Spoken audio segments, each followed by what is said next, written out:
আমি প্রধান উপদেষ্টা ডক্টর ইউনূস সাহেব এবং বাকি সকল উপদেষ্টা মন্ডলী তথা সকলের কাছে আমার আকুল আবেদন, আপনারা একটু দৃষ্টি রাখেন। যারা পাগল কবিরা বিভিন্ন দরবারে ভাঙচুরে আহত হচ্ছে, এরা কি এই দেশের সন্তান না? এরা কি এই দেশের নাগরিক না? আপনারা সরকাররা দৃষ্টি না রাখলে এই অসহায় পাগল ফকিরা কোথায় যাবে? ঘর নাই, বাড়ি নাই, সংসার নাই, রাস্তাঘাটে পড়ে থাকে, দরবারে পড়ে থাকে। আশিকান ভক্তগণদেরও ঘরে টাকা দেয়, খাবার দেয়, তাদেরকে সহযোগিতা করে। সেটাও উগ্রবাদী, জঙ্গিবাদী ধর্মের অপব্যবহারকারীরা ভাঙচুর করছে, আরো মরার হুমকি দিচ্ছে। ওরা কারা? এই জঙ্গিবাদী, উগ্রবাদী এই সমাজের সত্যি ইসলাম ধারণ করে আছে কি? ইসলাম মানেই টুপি, জুব্বা আর পাঞ্জাবির মধ্যে সীমাবদ্ধ না। ইসলামের মধ্যে কোন ধরনের মানুষকে আঘাত করার কোন অনুমতি নাই। মানুষকে এরা আঘাত করছে, এটা কি আদৌ ইসলামের মধ্যে আছে? আমি সরকারের কাছে অনুরোধ করবো, আপনারা একটু ভালো করে যাচাই করে দেখেন। এই সব গোলাপ শাহ বাবার মসজিদে টাকাই চলে। এই গোলাপ শাহ বাবারে ভালোবাসা মানুষরা যে টাকাগুলো দিচ্ছে, সেই টাকাগুলো পাগল ফকিরে না খাওয়ায়, তাদেরকে সেবা না দিয়া সেই টাকা দিয়া 5.5 লক্ষ টাকা মসজিদের বেতন দেয়। আপনারা অলিয়া অলিয়া পছন্দ করেন না, অলিয়া অলিয়ার দরবারে টাকা দিয়ে মসজিদ চালান। আপনারা পাগলা বাবার দরবারের ওখানে কোটি কোটি টাকা ওঠে, আপনারা সেই টাকা দিয়েও মসজিদ চালান। কই এই গোলাপ শাহ সহ আরো যতগুলি দরবারে মসজিদ আছে, এগুলো অলি আল্লাহ মানে ভালোবাসা পাগল ফকিরদের জন্য উদ্দেশ্য করে দেয়। আপনারা সেই টাকা নিয়ে যান মসজিদের জন্য। আরে মসজিদ যদি আল্লাহর ঘর হয়, আল্লাহ সমগ্র সৃষ্টি করেছে, আল্লাহ পাক মসজিদের মধ্যে সীমাবদ্ধ না, আল্লাহ পাক পুরো পৃথিবীতে আছেন। তো আমরা শুধু মসজিদে খুঁজি না, সবার উপরে মানুষ সত্য, যার ভিতরে মানবতা নাই তাহার জন্য কি সে আল্লাহ?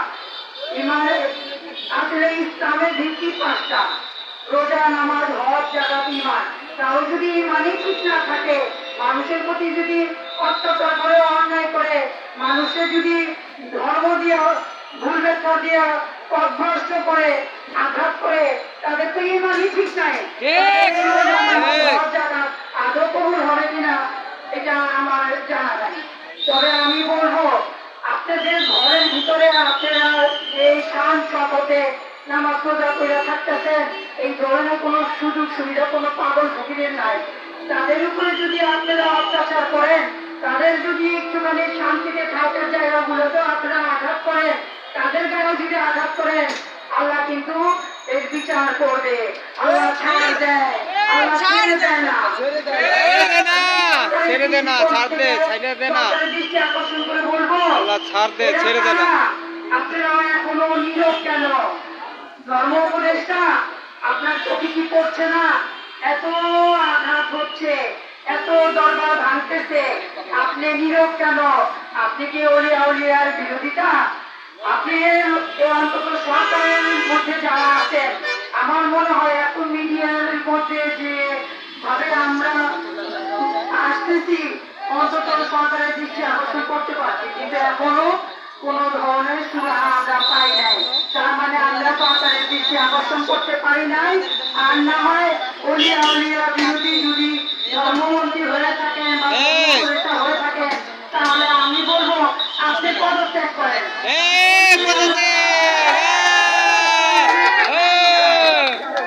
এটা সমস্ত ধর্মের মানুষের বাংলাদেশ, যার যেখানে ভালো লাগবে, কেউ যদি বিশ্বাস করে মন্দিরে সে মন্দিরে যাবে, কারো বিশ্বাস যদি থাকে তাহলে মসজিদে যাওয়া সে মসজিদে যাবে, কারো বিশ্বাস যদি থাকে সে দরবারে যাবে, গির্জায় যাবে। কিন্তু এখানে কারো গায়ে আঘাত করার বৈষম্য বাংলাদেশে চলবে না। বৈষম্য বিরোধী আন্দোলন করে দেশকে স্বাধীন করা হয়েছে। এটা কেমন স্বাধীনতা? আপনারা সরকার কি চোখে দেখছেন না? এটা কি আপনারা অনুমতি দিয়েছেন? এটা কি আইনে আছে?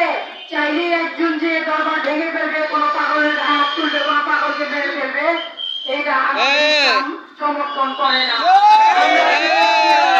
সমস্ত ধর্মের মানুষদের প্রতি সম্মান জানাই, সকল ধর্মের মানুষের প্রতি আমাদের ভালোবাসা আছে। আমাদের সুফিবাদীদের ধর্ম মানবতার ধর্ম। আমরা চাই সেই মানবতাকে নিয়ে শান্তিতে ঘরে ফিরে যেতে।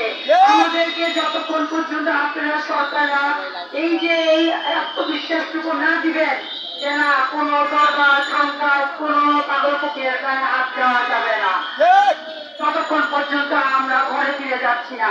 আমরা 11 তারিখ থেকে গোলকধারায় অবস্থান করছি। এদেশের সরকারের কি আমরা দৃষ্টি আকর্ষণ করতে পারি নাই?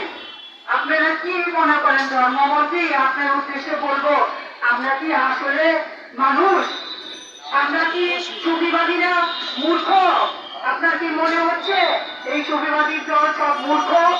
কোন তাদের ধর্ম সম্বন্ধে, কোরআন সম্বন্ধে বা হাদিস সম্বন্ধে কোনো জ্ঞান নেই?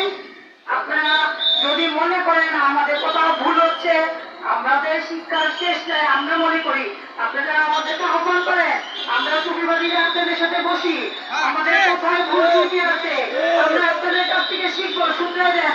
তবু এই ধরনের উগ্রবাদী জঙ্গিবাদী হামলা বন্ধ করে। বাংলার মানুষ শান্তি চায়। আমরা ধর্মকে পুঁজি করে কোন ধরনের ব্যবসা রাজনীতি করা একেবারেই পছন্দ করি না, মানবো না, মানবো না, মানবো না। এই ধর্মকে নিয়ে রাজনীতি করছে বা এই ধর্মকে পুঁজি করে ব্যবসা করছে, আমি মনে করি এরা এই বাংলার সমাজের আবর্জনা। বর্তমান সরকারের দৃষ্টি আকর্ষণ করে বলবো, আমরা সবাই বাংলাদেশের নাগরিক, আমাদের সবাইকে সমান অধিকার দিতে হবে। শান্তিতে থাকতে চাই। ডক্টর ইউনূস সাহেব, আপনি তো শান্তিতে নগর পেয়েছেন, তাহলে আমাদের তো একটু শান্তি দেন না।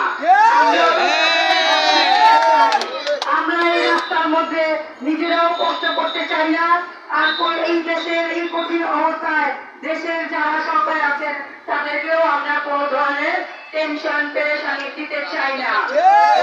চাই আপনারা সুন্দর মতো সরকার গঠন করেছেন, সুন্দর মতো দেশ চালান, আপনাদের প্রতি আমাদের আস্থা আছে। ইনশাল্লাহ আমরা মনে করি দেরিতে হলেও আপনারা এই সুস্থ রাখা করবেন। আমাদের সুফিবাদীদের পক্ষ থেকে আপনাদেরকে আমরা আবার আহ্বান করছি, আকুল আবেদন করছি, অতি শীঘ্রই আপনারা এই সমস্যার সমাধান করবেন। কোন দরবার শরীফ, কোন খানকা শরীফ ভাঙা যাবে না, সকল মাজারে গান হবে। আমি বলতে চাই, গান কি? আপনারা সরকাররা দরবারের গানগুলো কি কখনো শুনেছেন? যদি না শুনে থাকেন তাহলে এখন আবেদন রইল, গানে কি হয়? গানে আমরা যারা বলি খাজা গরিব নিয়াজ, আমরা সুফিবাদী যারা আছি, উনি গানকে ইসলাম প্রচার করেছেন। এই পৃথিবীতে সর্বপ্রথম মনে হয় 90,000 লোক একসাথে ইসলাম গ্রহণ করেছেন। ওনার ওখানে কাওয়ালিরা হিন্দিতে। এখন আমরা হিন্দি বুঝি না, ফার্সি বুঝি না, ইংলিশ বুঝি না, বাঙালিরা কি করি? বাংলা ভাষায় কথা বলি। তো সেই বাংলা ভাষায় আল্লাহ আল্লাহ রাসূলের শান মান আমরা গাই। আমরা তো লুঙ্গিরা আর শিলাকি জওয়ানি গাই না, আল্লাহ আল্লাহ রাসূলের শান তুলে ধরি গানের মাধ্যমে। এ বলে আমি সবাইকে আমার ভুল ত্রুটি হলে ক্ষমার জন্য দৃষ্টিতে দেখবেন। আমি সরকারের দৃষ্টি আকর্ষণ করে আবারও বলছি, আমার আকুল আবেদন সকল সুফিবাদের পক্ষ থেকে আপনারা অতি শীঘ্রই এই সমস্যার সমাধান করেন।